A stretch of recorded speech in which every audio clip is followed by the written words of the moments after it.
Hi, welcome to Surviving Motherhood. I have a story I want to share with you today. The last weekend in April, I went away on a women's retreat. It was amazing. I just want to share, pretty much the highlight for me. See, this retreat was called Captivating. It was based on John and Stacey Aldrich's book, Captivating. And we spent quite a bit of time over the weekend thinking about growing up, our wounds, the messages, the lies we've believed. And, it got me to thinking about particularly when I was a kid.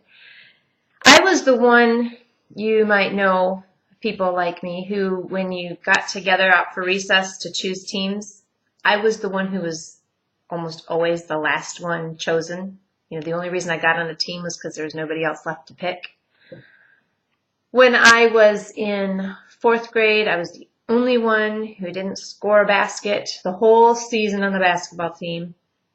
When I was in seventh grade, I was the only one who was never chosen to start a game.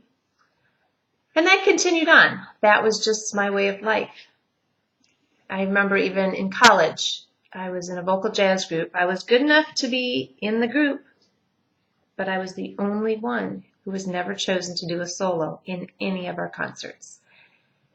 And so as I reflected on those things over the weekend, I kind of saw the thread that went through, and what really gets to my deepest desire is that I want to be chosen. I want to be good enough. And in so many ways, I feel like I'm not. So in part of the retreat, we were encouraged to seek God and spend time with Him considering what name He might give to us, a new name. And as I was reflecting on everything I've been reflecting on, I was asking Him, are you saying that you would name me chosen?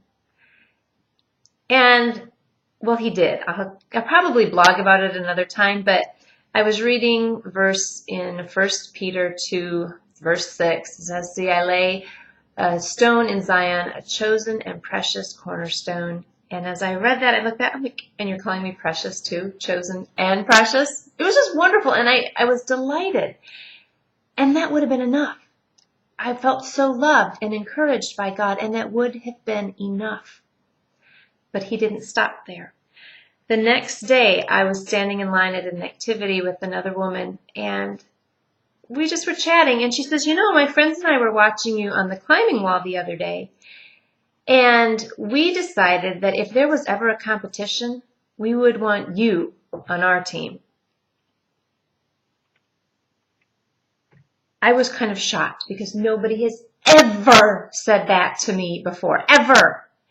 And it was like God was just saying to me, see, Karen, I've chosen you. Now stop believing the lies that you're not good enough. And that's what I would say to you. Are you believing lies? Have you grown up with insecurities and been believing the messages that you're not good enough, that you're not enough? Whatever the lie is that you've been believing, I just want to encourage you today to throw that out the window. God confirmed in my heart, I'm chosen, I'm precious, He loves me. And I know the same is true for you.